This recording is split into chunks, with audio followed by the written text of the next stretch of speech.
Hey everyone, welcome back to Rationable Conversations. Today we are live on set with our guest also here with us. So this is a big milestone when it comes to our podcast. I hope you're going to enjoy this because we're going to be talking about autism, neurodivergence, and a bunch of other stuff. See you right after this.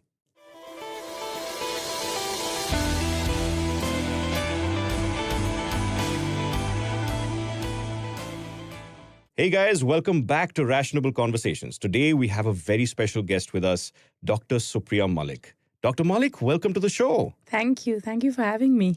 Oh, it's an absolute pleasure. I've been wanting to do this show actually for a very long time. And I'm so glad that we managed to get things in order and organize things and get this together.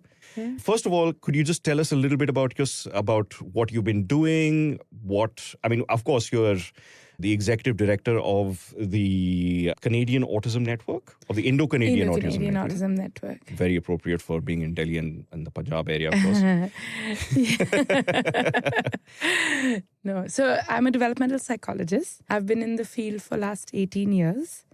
I founded Embrace, which is based out of Delhi. It's a mental health and developmental care platform where my mission was to be able to bring high quality therapy and assessment services to India. So through Embrace, that's what we've been trying to do over the last 4 years. That's fantastic. And I know about Embrace because I am one of the clients of Embrace, because that's how I found out about Embrace. Yeah. And honestly, I think it's a fantastic initiative. Thank you. I wrote a ghost wrote a book for a friend. I keep harping on about this because it's a shameless plug. But on adolescent mental health. So a friend of mine and we got together. She wrote about all the facts and figures and, how to diagnose symptoms, how to look for symptoms in your child. Yeah. And ADHD was one of the chapters. And as on the end towards the appendix, I added Embrace as one of the service providers. So hopefully, out of the few books that we've sold, I hope somebody has managed to get through. Thank you so much for that. I didn't know that. Thank you. Yeah. My pleasure. Thank you. And it's so I did want to, because we don't have a lot of time, but I really wanted to understand, first of all, ADHD is, and this is the last day, we're recording this on the 31st of October. So this is the happy Halloween, by the way. So this is called ADHD Awareness Month, apparently, which my therapist has told me about many times and I've forgotten. So I was wondering, first of all, how does one identify that one might have ADHD and what are steps that one can take to get screened for it? So to start with, ADHD looks different at different ages. Okay. If what we see in children will look very different when it's an adult. So, for example, when we're looking at children, we do want to see how long can they sit in focus, how much are they getting distracted, how often. We also look at things like careless mistakes that they're making, oftentimes losing things. These same symptoms do carry on over the years, but it's just that for an adult, they might look as more forgetfulness in things. They might look as being more scattered in their life. So different ages will determine how we look at ADHD. There's also a difficult one where everyone understands ADHD as people being hyperactive. Yeah, that is a big misconception. It's a big misconception. Yeah. And with hyperactivity, when that word pops into our mind, the image is of someone bouncing off the wall. Yeah. And that's not what hyperactivity really is when we talk about it in ADHD. It could it would be simple things like fidgetiness and just shifting in our seats often, to someone who might actually want to move a lot. So again, in children, we do know that children till 6 years of age anyways want and need movement. So below 6, we don't diagnose ADHD. It's only once the child is 6 or 7 that we'll start looking at, are they being able to manage themselves and their behaviors? Are they being able to control their actions? And as teenagers grow up, we know again that hormonal shifts are happening. So a lot of teenagers do need movement and physical activity to expel a lot of the hormonal changes and the energy that's there in their bodies. So again, there's a high chance of misdiagnosis or misunderstanding because a lot of people will then think, oh, is this restlessness? They're constantly, most teenagers are fidgety. So how do you decide whether this is just the fidgetiness coming from teenage years or whether it is actually ADHD that is playing up now? So that makes it even more important to do a proper screening with a trained psychologist or a psychiatrist to kind of get it through. Yeah.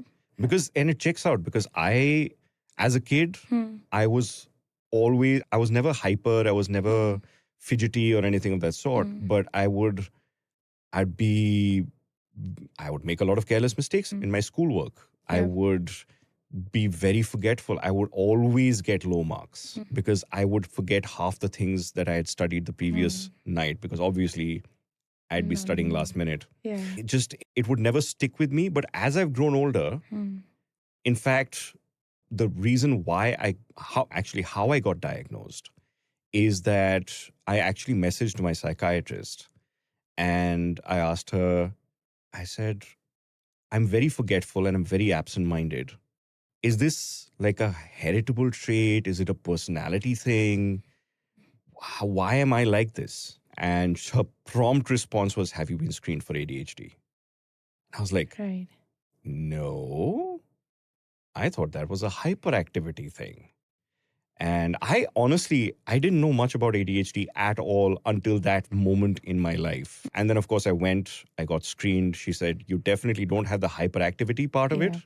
So you do have ADHD, but it's an inattentive type, which is, could you also go through the types of ADHD? Yeah. So there are 3 types we know now. One is, of course, the inattentive type, which is what you were describing, right? Where you don't feel the energy or the need for movement as much, but keeping focus for a long duration is problematic sometimes, or it's just managing attention because things can come up. And what happens with people with ADHD is they don't know what to pay attention to. So if something comes up, they start paying attention to that thing, not realizing that it might not be the most salient thing that they need to pay attention to. So it's more about what we choose, and that's why we call it as part of the neurodivergent spectrum, because it's a difference in the way we are paying attention to different material. I know I can tune out the sounds that might be there in the background. But for some of the people with ADHD, that tuning out is very difficult. And that's what makes it difficult to then focus on what's there in front of you.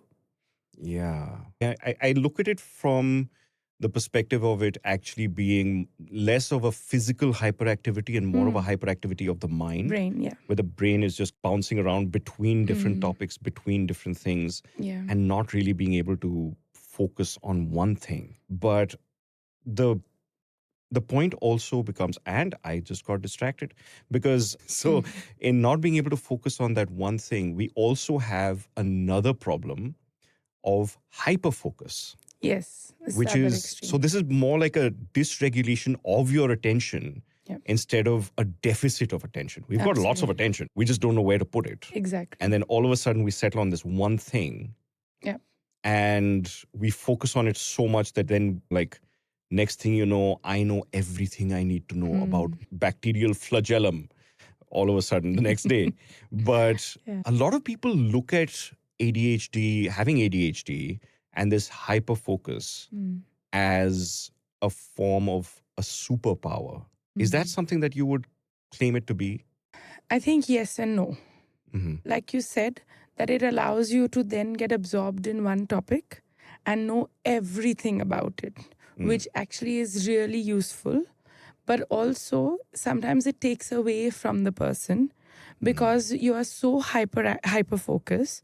You are not able to switch off and move on to something which might need actually focus for you in the environment. So for example, it could be simple things like this topic has got you so involved and you had planned a date with a friend or someone and you've just missed out your timelines and everything is off. Yeah. So you couldn't make time for your date, and then obviously people are upset, whatever, and then you also feel bad because you wanted to be there, you wanted to socialize, but because you've gotten sucked in and you just forgot about the time, things happen. Yeah, that's very true, So actually. it's a double-edged sword somewhere. Yeah, absolutely. And that, of course, also there's another aspect involved in the time blindness. Time blindness, yeah. So I don't know if you've seen this reel, but it was viral a few years ago, a couple of years back, where there was this woman who is crying on camera, saying that I was late for something and my boss told me that you shouldn't be late, etc. She got told off by her boss. But I have time blindness. And the boss says that, who the hell do you think you are with time blindness? You kids just think up all sorts of random things nowadays. There's an excuse for not being on time or not doing your work. And there was a lot of hate for that woman as a kind of something new Gen Z that Gen Z is thinking up all sorts of excuses to not work and all this is nonsense and stuff like that. And for the longest time, I've been wanting to make a video responding to that. But I have procrastinated for so long that it is now no longer viral and nobody remembers the video anymore. Have you seen that video by any chance? No, I haven't. No, it was really painful because time blindness is a thing. Yeah. Honestly, I have a watch, I have a phone, I have reminders, and I have to-do lists, and I have things buzzing constantly just to make sure that I am on time for things now. Yeah. If I have to be somewhere, I have to calculate backwards and make sure that I'm in my shower at a particular time and I'm ready by a particular time and I have to leave the house by a particular time so that I can be on time. Yeah. But if I don't do that, it's not an instinctive thing. Half an hour before I'm supposed to be somewhere, I'm like, now it's time for go for a shower. I can chill. Yeah. And then all of a sudden I find out, oh my God, I should have been there by now. It's horrendously tough. Yeah. Sorry, I digress as usual. But the thing, and also there is a huge overlap between ADHD and a lot of aspects of ADHD with people who have autism spectrum disorder. Yes. And there is something called ADHD, which is autism spectrum disorder and ADHD. So how does one really separate those disorders, I guess one could call them? But how does one separate that? What are the differences and similarities? So autism and ADHD are actually quite different. Okay. Because autism is a disorder of social skill and communication. That's the largest part of what is considered in an autism diagnosis. When we say social communication challenges, what we mean is being able to understand social intent, being able to take perspectives, being able to communicate non-verbally. So you and I are using gestures, we're nodding our heads. So it's more about the social and communication challenges. Along with that, the next aspect that we check for or look for is on repetitive behaviors or stereotypic behaviors, which means basically behaviors or actions that people will take, which are very structured and repetitive in nature. And it's a need for them. It's not so much about it's drilled because of a thought that has come into my mind, for example, in OCD or something like that. So it's just the body's need to be able to engage in those repetitive actions. It can be comforting, like stimming. It's comforting. Yes, it is comforting. For most of them, they will say that. Some of them find it more anxiety provoking, but it's an interesting one on that. But with people with ADHD, most often, we will not see social challenges of the same kind. I see. With people with ADHD, the social challenges do come up, but they are more about it's not about not being able to take perspectives, not understanding social intent. Those are not the challenges that people with ADHD have. It will be more on not being able to think through what the consequence will be of my action, because futuristic planning is something that I'm not able to do. They'll be very good with going into a room and saying hi and hello with a lot of people, and just that basic social chit chat. A lot of people with ADHD are able to do and actually are really good at. But those are differences that we'll see in people with autism. I see. And they struggle with that quite a bit. They are the ones who are nervous. They're the ones who are not sure how to go up and engage with people. So those challenges are more autism related. But some people can have the mix, which is autism and ADHD. And then those challenges then have a very different different way in which they'll come up. Because a lot of people with autism, with ADHD, will have the social communication challenges and the inattention, the impulsivity, saying the wrong things, getting embarrassed because they've said something wrong, inappropriate in front of others. Those kind of challenges come up more for them. I see. And there's the overlap that happens. And I've heard this from friends who have autism and ADHD together, where they have this compulsion to be extremely organized, but their minds are very chaotic and it's very hard. I can't imagine what it's like to have both those living. I'm very disorganized. My room is an absolute mess. It has been for my whole life. My parents have called it a pigsty, as many parents do. And I have never had, for example, books, if I'm setting up books and stuff like that, I do want to organize them according to author names. Just one thing. The inside of my cupboard is extremely organized. Which is also weird. Yeah. But there's that overlap. It makes things I'm sure, very difficult for people who have to deal with that. Yeah. And on top of that, do both conditions have an emotional regulation problem as well? Yeah. Both of them do. Both of them would. Okay. Again, it'll come up in different ways sometimes, but both of them have Actually, the thing is, in people with ADHD, emotion regulation in general is a challenge. It's a very regulating myself, regulating action, regulating thought, regulating emotion. So regulation of any sort is a challenge in ADHD. Whereas in autism, the emotion regulation piece comes up because I have challenges with social regulation. I see. Okay. That's very interesting. Yeah. And what exactly so now on social media, there is so much content which is about people with ADHD, about people with autism. But there's also a term being thrown around a lot called neurodivergence, which is something I have had a little trouble in nailing down exactly what it means. I've Googled it, and it apparently encompasses quite a wide range of conditions. But how would you term neurodivergence in the context of ADHD and autism, and what it encompasses? What defines a neurodivergent person? So I think neurodivergence, the way it was coined, was to say that there are differences in neural structures in the human being. The idea was to help people understand that there are differences, and differences need to be accepted, just like any other differences in the human body that are there. Some people have long hair, some people have short hair, some people go bald, some people don't after a particular age. So there are differences that happen in human beings. And the same way, there are neural differences that we are going to see, and those differences are natural. In the context of autism and ADHD, that's actually how we understand it literally, where we have seen study after study now, which has shown that there are neural differences for people with autism and for people with ADHD as we compare it to neurotypical population. The way I have often talked about neurodivergence is where I've said that we need to, in the spectrum that I often show, I include neurotypical over there. Because that is part of the difference. Yeah, it is. Yeah. It is all a part of the same spectrum of human brains. Human brains, exactly.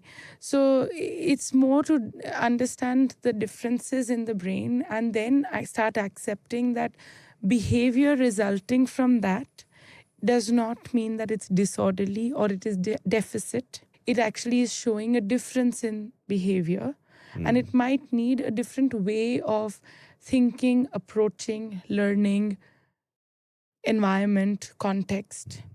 So it's more of that. And so what are the other conditions one could say are included in that term? Is it all mental illness is neurodivergence? So that's been a bit controversial, I would say, because sometimes people have included all mental health challenges in it. It initially, when the term was coined, it was largely to do with neurological or neurodevelopmental disorders, what we call. So things like dyslexia, dyscalculia, all the learning difficulties and disabilities, ADHD, autism, Tourette's syndrome, the different syndromic populations that we have, because that we knew was coming from neurological differences. I see. But now there is now some research to suggest that yes, of course, some mental health challenges are coming because of neurological differences as well. But it's controversial, that evidence. We don't have conclusive evidence till now. Just to understand this from the scientific perspective, you're talking about neurological differences. Have we managed to nail down exactly what the neurological differences are in, for example, ADHD and autism?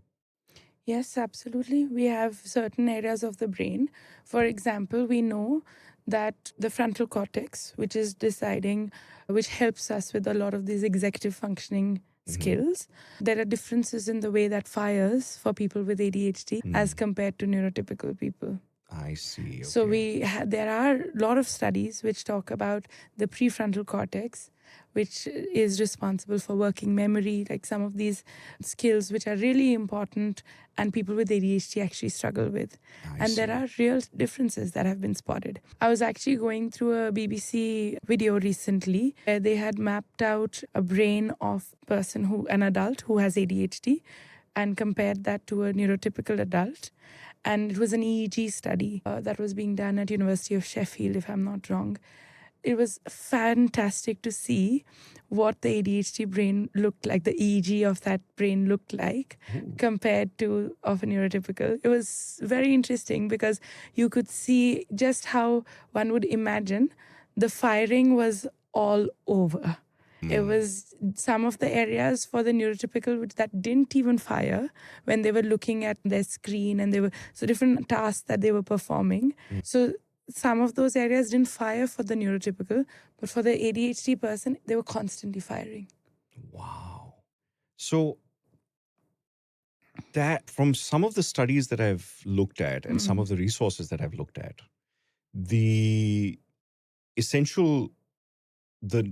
actual neurological difference, especially with people with autism, is that the pruning of neurons that happen early on in life, that pruning hasn't taken place appropriately or has taken place at a different rate. Is that a legitimate scientific finding? Is that the cause of autism?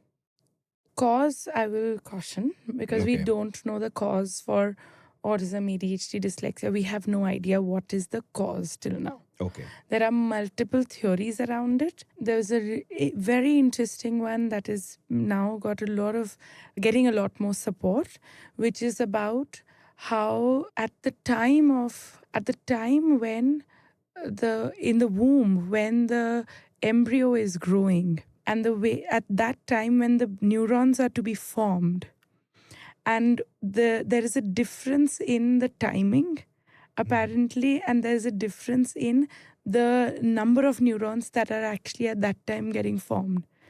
So it's very interesting. There are a lot more things that we are now discovering and trying to understand autism in a more deeper sort of way. But yes, there are studies that have shown that there are differences in pruning that happen for people with autism. And that's the reason why early intervention was stressed. I see. Because what we have also seen is that when we are picking up kids early, which is below 6 years of age, because at 6 that's the time when the first big chunk of pruning happens in the brain. So that's the time where we can actually make some changes and some real changes. That's why early intervention at that age has actually shown that the way the brain develops changes. I see. So the firing is different. We have a lot of different studies that I've done.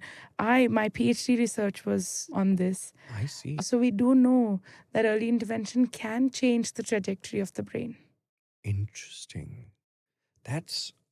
I wish I knew this stuff when I was growing up, when I was a kid, because of course I was born in 1980. Yeah. And back then there was practically nothing known, especially in India, nothing known about autism or ADHD. My parents had no idea that this is even possible. And there is a very strong genetic component to neurodivergence as well, is it? Yes. So neurodivergence is general or just specifically autism and ADHD? Again, neurodivergence in general as well. Like we know that when there are people in the family who have dyslexia, for example, or learning disorders, mental health disorders, that there is the susceptibility to developing that in the offspring increases. So it's not to say that 100% you're going to have it. If you have ADHD, then your child is definitely going to have ADHD. That has not been proven till now. But yes, it increases the chances that the offspring might have ADHD or autism or dyslexia or any of the other challenges. Interestingly, it is more so, we have more conclusive evidence for ADHD, autism, schizophrenia than some of the other disorders. I see. Very interesting. Do you think there would be, the screening would happen early on around the age of 6, but do you think there are possible genetic tests that you can probably happen in the future that would determine even earlier if a child is prone to any of these disorders? I'd love for science to go there. Yeah. We don't have it right now. Yeah. You know, it's interesting, Abhijit. A lot of families have come and asked me about this very question because they want to plan a second child. Yeah. And their child has been diagnosed with autism. And they want to know that can a test be done to check whether the next one is going to have autism or not. And we don't have anything like that. There's nothing. If there are people who are claiming that, I'm sorry, they're trying to make money and there's nothing really around there. Absolutely. So that we don't have. We do now have very good early markers for autism, like very good. We can pick it up as early as anywhere between 12 to 18 months, some of the kids. Okay. So we want to pick them up very early so that the debilitating effects that we see don't actually come up for them. For ADHD, it's harder because ADHD till now, we know that a lot of kids are going to be very restless. They are going to have poor attention spans till that age of 5 or 6. So it's very difficult to conclusively, for us to surely say that this is ADHD or not. Because I have seen, and honestly, it's been very interesting for me to see some kids where preschools have referred, saying, oh, ADHD, please assess kar dijiye and all of that. And then we've looked at the child and I'm like, yeah, gosh, the hyperactivity is real. But then you see them at age 6 and you're like, what? It's not the same child. Oh, wow, that drastic. Yeah, that drastic. Jeez. And of course, because children are developing at such a tremendous pace at that age. Yeah. And of course, our criteria for establishing a diagnosis and screening is much, much better and is growing better all the time. Yeah. And just for one thing for our American viewers and listeners, it is not caused, none of these things are caused by vaccines or by paracetamol or Tylenol or whatever else you have. It's just, that really grinds my gears. That really gets on my nerves. No. There has been absolutely no evidence found for any connection between vaccines and autism or ADHD or any other neurodivergent condition. Please get the MMRs. Absolutely. Absolutely. Get every vaccine you can possibly get. Yeah. I get the flu shot now. Yeah. On a regular basis. Yes, yeah. And I haven't gotten the flu yet. Yeah.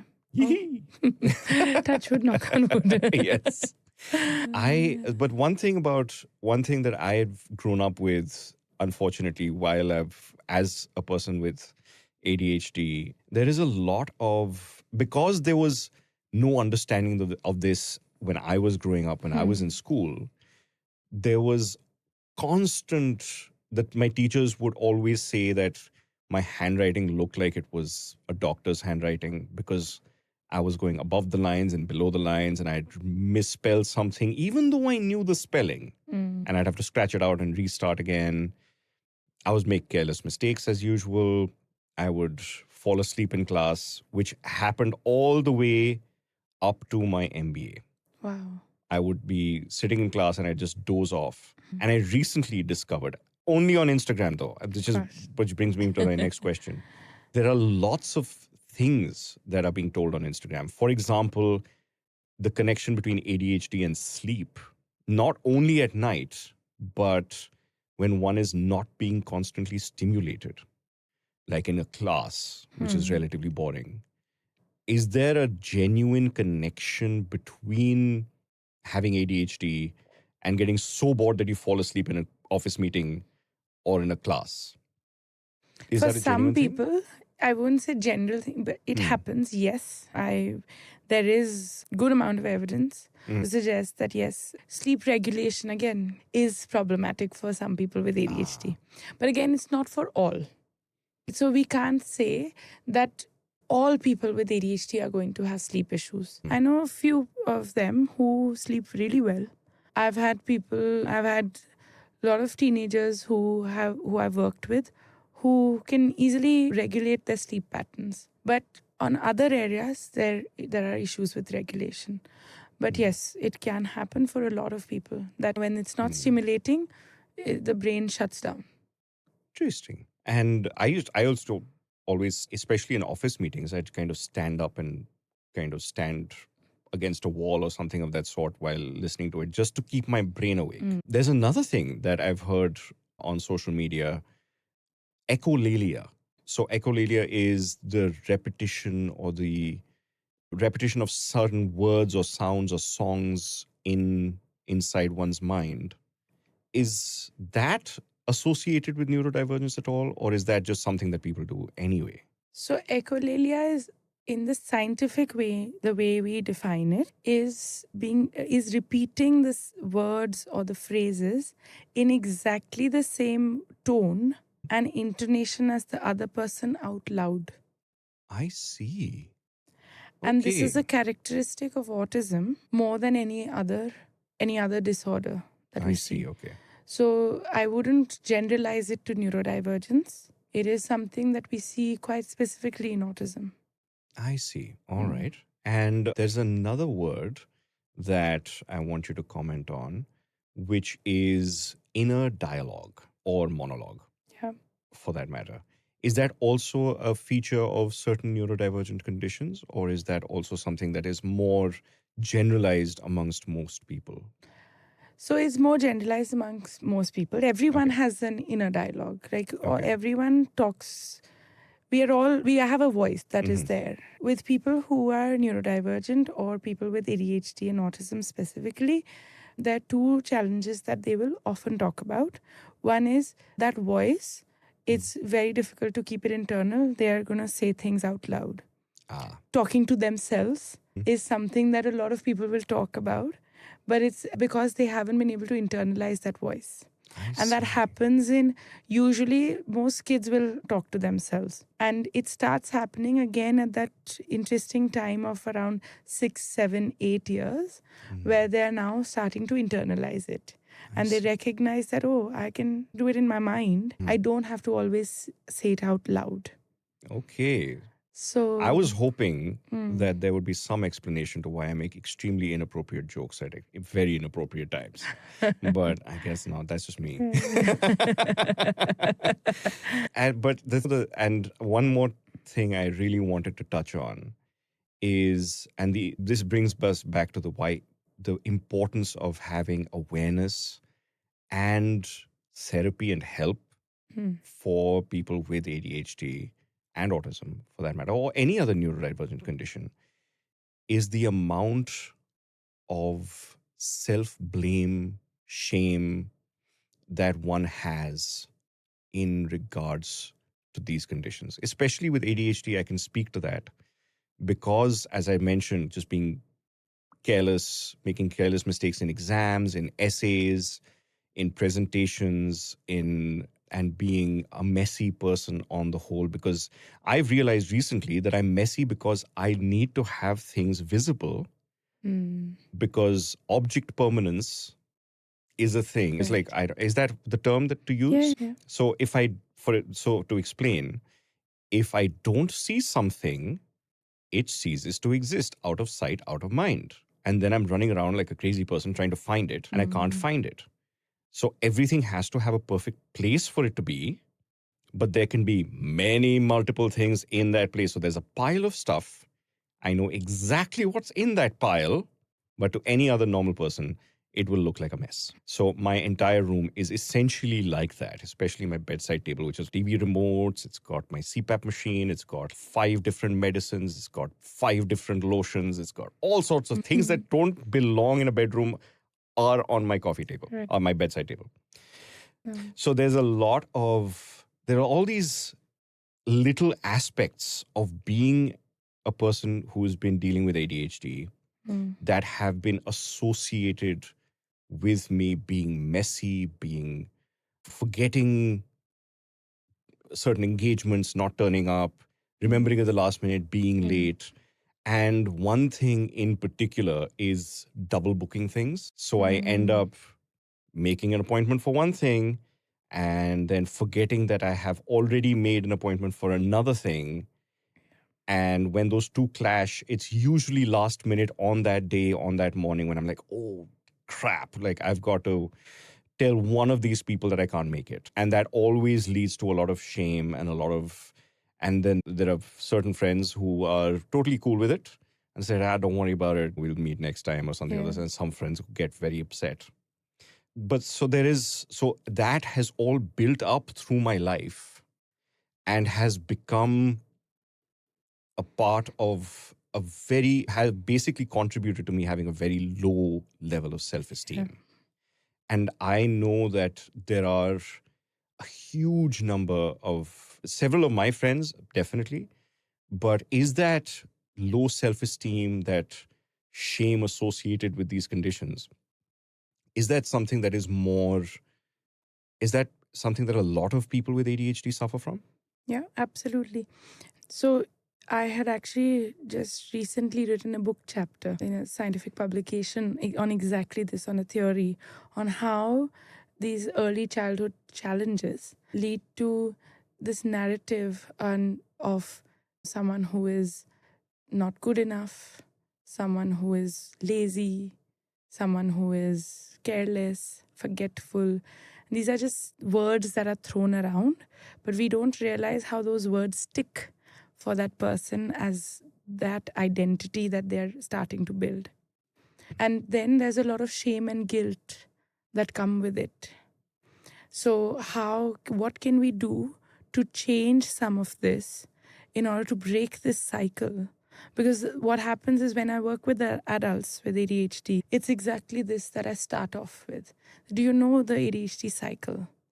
And how depression or anxiety or some of these mental health challenges that you come with are actually associated with the ADHD that was unnoticed in childhood. Yeah, I have depression. So that's been dealing with it. Yeah. But could you take us through the cycle? Yes, absolutely. So we know that children who have dysregulation in early childhood and who are going to have high impulsivity, for example, as well as increased distractibility or lack of focus, they are the ones who will be struggling with also parental relationships. So it's very interesting, which is how one thinks of human beings learning some of these skills.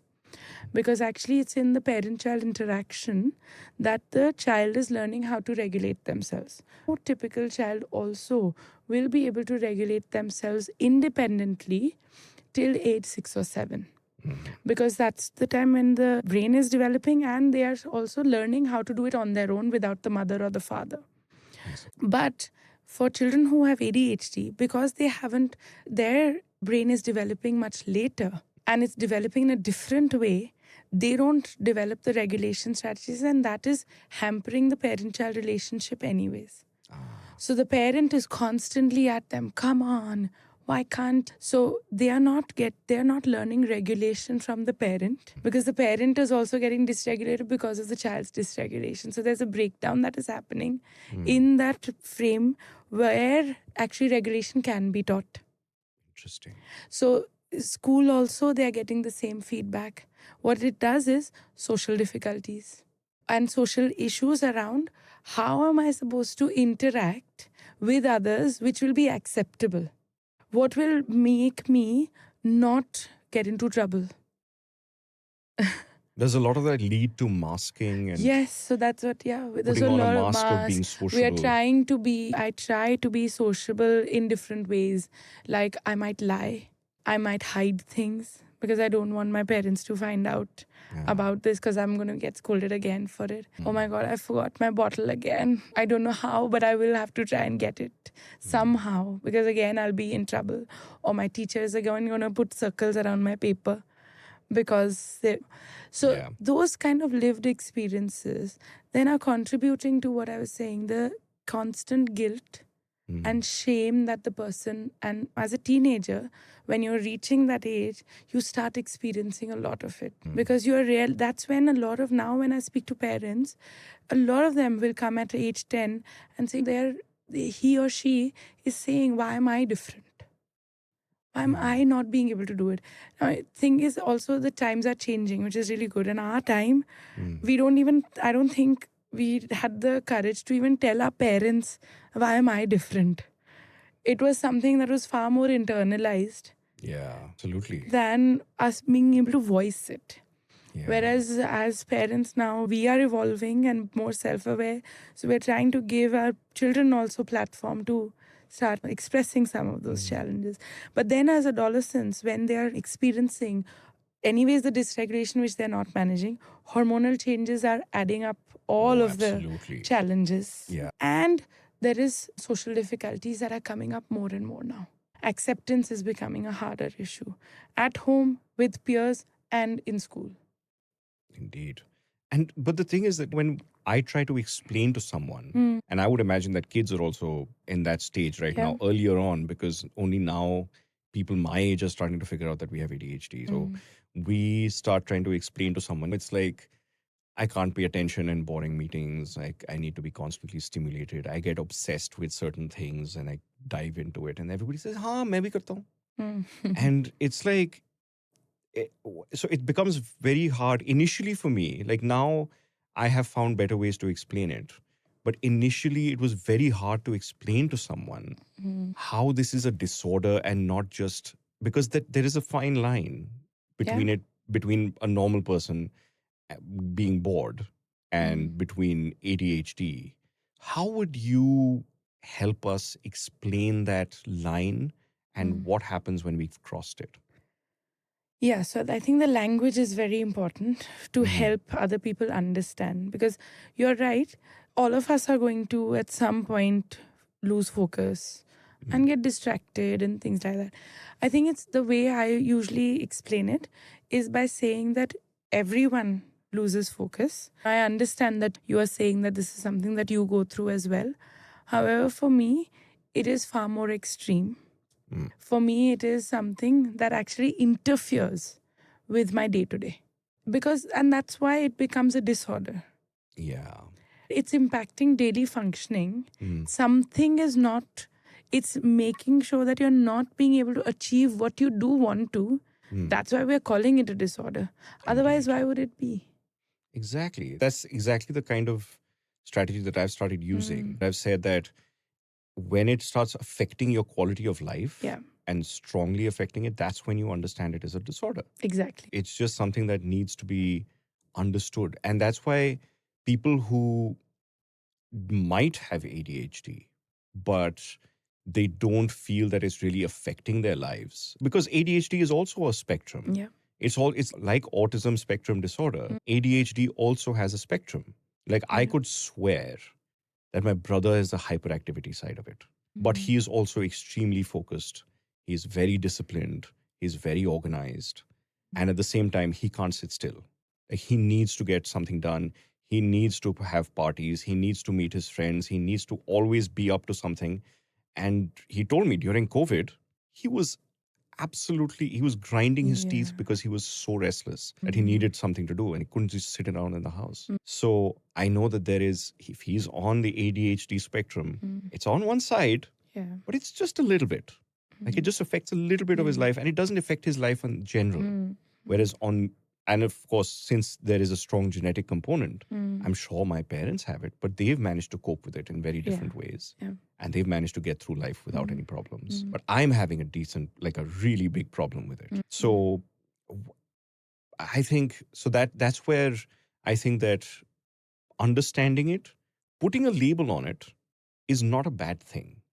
No. If you identify it, you can figure out for yourself whether it's affecting your life or not and seek help if you need it. Yeah, I agree. But there's the one problem with India especially is the shame involved in actually seeking therapeutic help.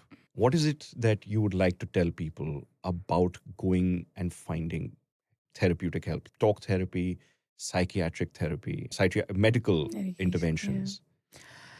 So I agree with everything that you've said till now. I think sometimes labels help.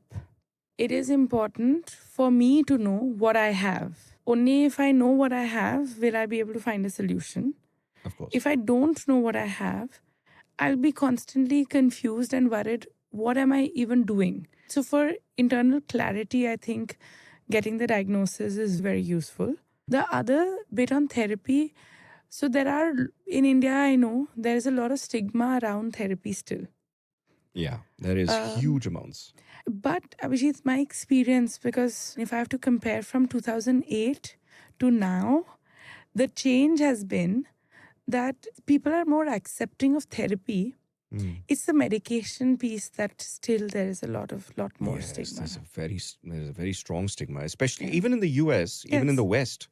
Generally, they say that the Ritalin and Concerta and all the other medications, which are all stimulants, which have analogs in the illicit drug market, they're also looked down upon as, oh, you're giving my kids drugs.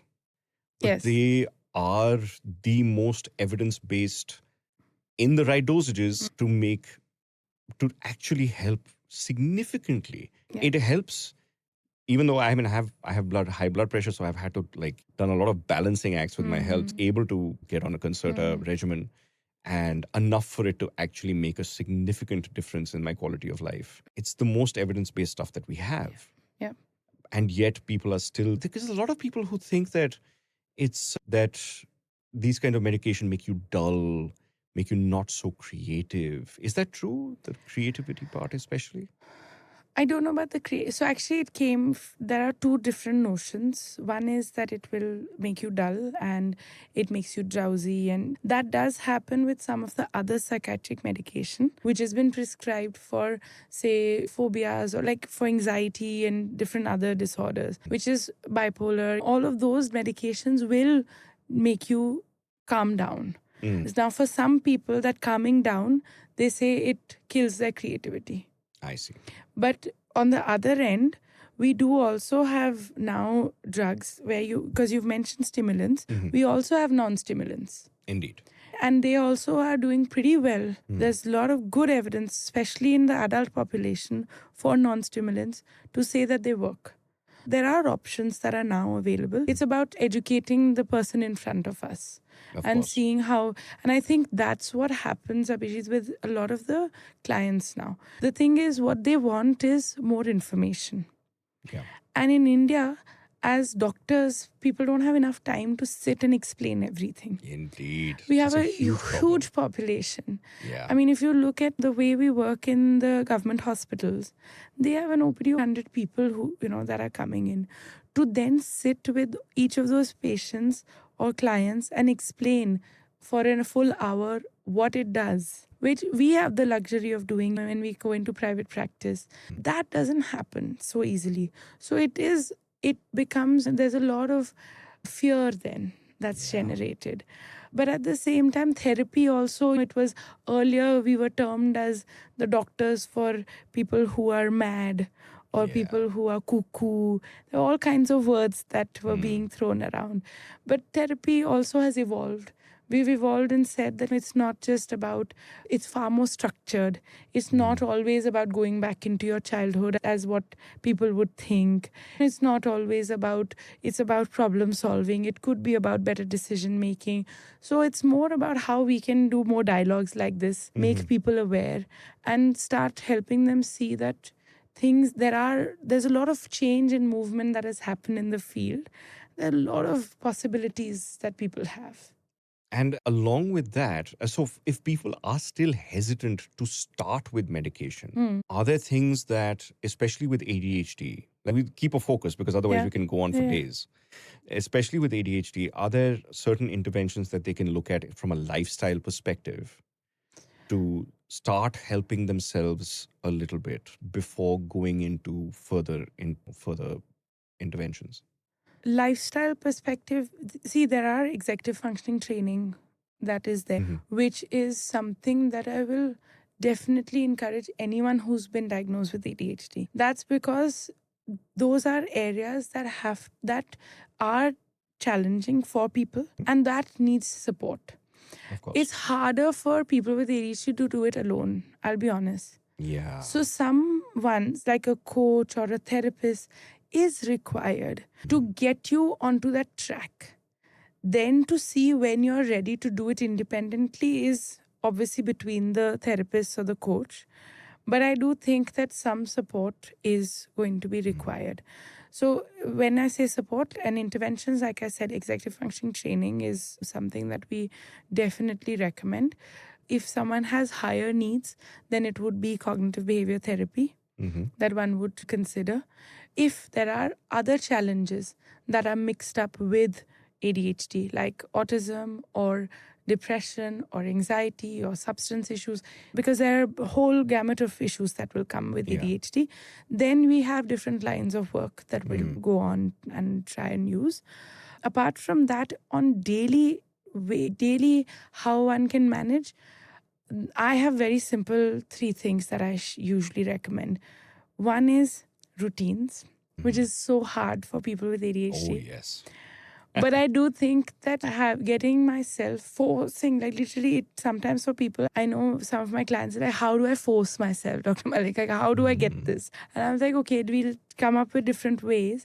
But it is really about having a brief, like a 3 or a 2-step morning routine in the morning. And it could be whatever morning looks like for you. It could be at 6 a.m. if you're an early riser, or it might be 12 p.m. But when you do wake up, what are the 3 small things that I can do? And if I do it repetitively, it helps anchor. So could you give us an example? So it's something like as simple as I'll wake up in the morning, I will go brush my teeth first. I will have a coffee or a cup of tea, and I will do a crossword puzzle. Or I will watch a BBC podcast, or I will listen to something. It could be something as simple as that. But just, I'm saying simple, but It's not. I know it is simple, but it's very, not very easy. hard. Yeah, I know it's very difficult to implement. And just doing just these couple of steps on a daily repetitive basis really helps people. It could also be, if mornings are tough, I start with night routine. I'll say, okay, just before winding down, do 3 simple things. It could be simple things like, for girls, I often say, just put cream on your hands. Don't do anything, just put hand cream before sleeping. For so many guys, they'll be like, no, I don't want to do creams or anything. Okay, fine, just go wash your face, brush your teeth, change your clothes. Make sure that what it does is it gives the brain a signal that it's time to either wake up or it's time to sleep, it's time to calm down. And that signaling is really important in the morning or in the evening. Interesting. For regulation. Yeah, one of the biggest interventions I have done in my own life has been to set an ironclad sleep routine. Yeah. So that every day of the week, including weekends, which is very important, but everybody goes, oh, let's party on the weekends. We'll go to bed at 3 a.m. and Monday is going to be fine. And Monday is never fine. But the most important thing is I have those couple of things that I sort out before I go to bed, and a couple of things that I sort out when I'm waking up. I have that little routine, whether it's just playing with my cats or whether it's just changing clothes and playing a word game before going to bed. Exactly. It just, those little things just happen like clockwork and just signal that it's time to pass out, and off I go. Yeah, that's it. And it's Yeah. it really does help. Mm. And also, I'd like to, a lot of the misconceptions that are circling around ADHD, especially in the West nowadays, Mm. is that ADHD is being overdiagnosed. There are too many kids. Everybody wants to be on Ritalin. Everybody wants to be on Concerta. Everybody's getting drugged up, and just because kids are hyper and stuff like that. What do you have to say to people who claim this? There is some truth to it, but not 100%. Ah. We have had, you'll be surprised, I've also had a lot of cases actually recently where people want the medication and therefore they have come trying to look as if they have ADHD. Oh, but they interesting. don't. Oh.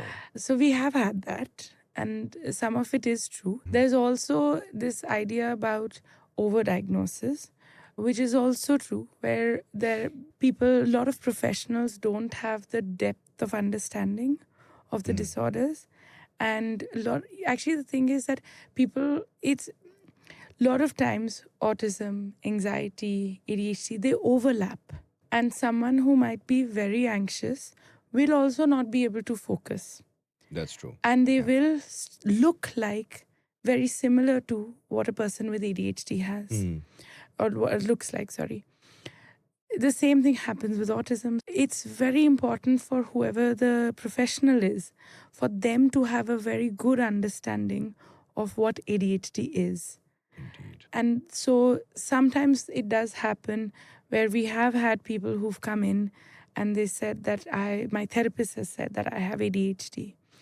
Can you give a diagnosis because I want to take it back to university, or I need to tell my employer about it and things like that.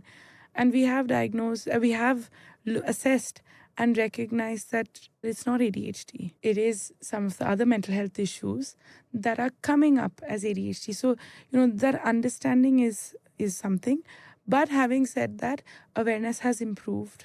So a lot more people are coming for diagnosis, and and honestly, it's really great about the fact that people are coming and asking for it.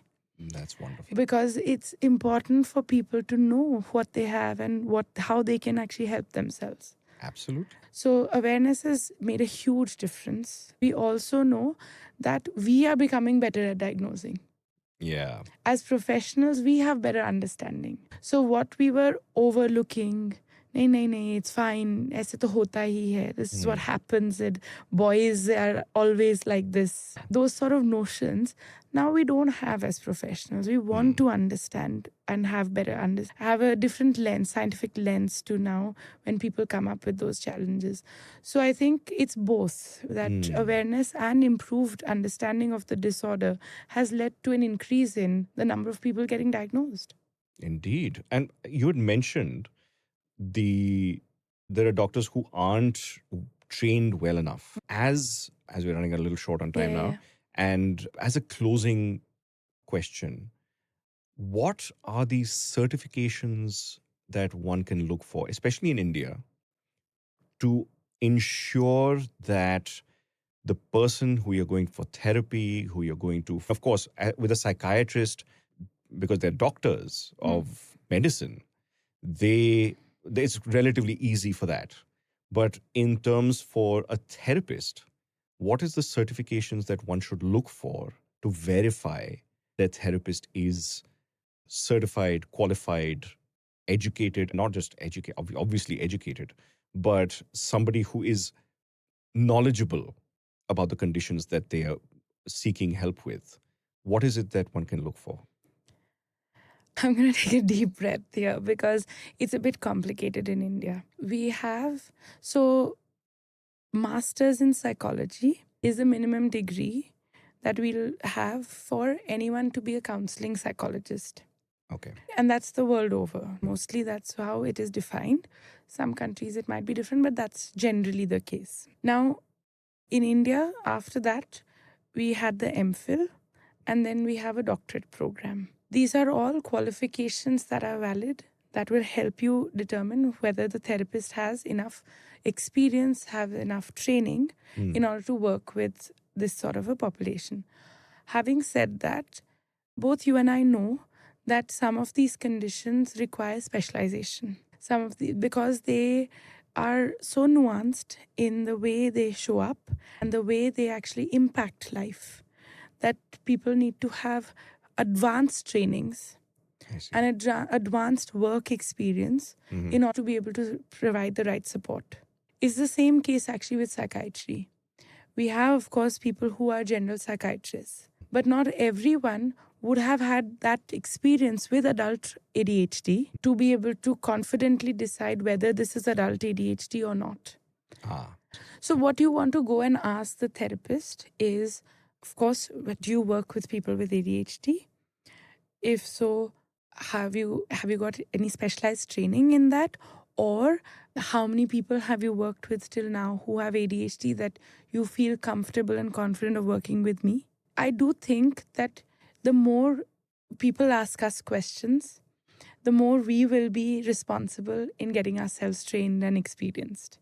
Indeed. It's really important for our clients to ask us these relevant questions and challenge us, because only when we are challenged will we do more. Absolutely. So please look out for people who have the training, not just the minimum qualifications, but some of the advanced training, or have actually gone ahead and worked with a large number of people who've experienced that condition. Then they have specialized in it. Then they have enough experience to say, yes, I can support you. Otherwise, a lot of people are saying it and not actually doing it. Yeah. Thank you so much. This has been an absolutely fantastic conversation. I couldn't even go through half of the questions I had, but hopefully we'll have you on again. Yes. Could you please tell us where we can get in touch with Embrace and where people can go to get themselves screened or get therapy, etc.? Tell us more about Embrace and how we can get in touch. We are in Delhi. We are based out of 3 places right now in Delhi. There's Vasant Kunj and at Rainbow Children's Hospital, as well as Gurgaon. You can find us on our website, www.embracelives.com. We do work online globally. So we have clients from across 12 countries now. Wow. And we do offer both in-person and online support. We offer support for children, teenagers, and adults. And we have a team of clinical psychologists, psychiatrists, occupational therapists, child and adolescent psychologists, speech and language pathologists, special educators, all under one roof. Wow. Because the idea was to be able to create a one-stop shop and people don't have to go from place to access services. Like you said, we do offer assessments and our assessments are internationally standardized, global standard assessments. So any report from us is accepted right now the world over. And we have experience of that. So our reports have gone to Ireland, US, UK, Germany, Japan, Australia, everywhere. Wonderful. So that's been good. And if anyone's looking for therapy as well, as we have licensed qualified therapists, we will be able to provide all therapeutic support. Thank you very much. Yeah, and therefore, there is one reliable place that you can definitely go. I'll put all the links, etc., in the description. Yeah. Thank you so much, Dr. Malik, for joining us. This has been very enlightening indeed. Thank you so much for having me. It was lovely. It was a pleasure as ours. Great conversation. And thank you guys for joining us for this podcast episode with Dr. Malik. Please go check out Embrace. The link is in the description. If you think that you might have ADHD, autism, or some of these other related conditions, or pretty much anything at all, go have a look at the website, reach out to them, try and get the help that you need. Okay, there's nothing to be ashamed of. There's nothing wrong with getting therapy. There's nothing wrong with any therapeutic intervention for mental health. It's perfectly fine. You're just human. And sometimes we just need a little help to live a little bit better. So keep that in mind. If you like this interview, if you like this conversation, if you like this kind of content, please give us a like. Please subscribe to our channel and support us in any way that you possibly can. We're on Patreon at Rationable as well. And until next time, be rationable. See ya.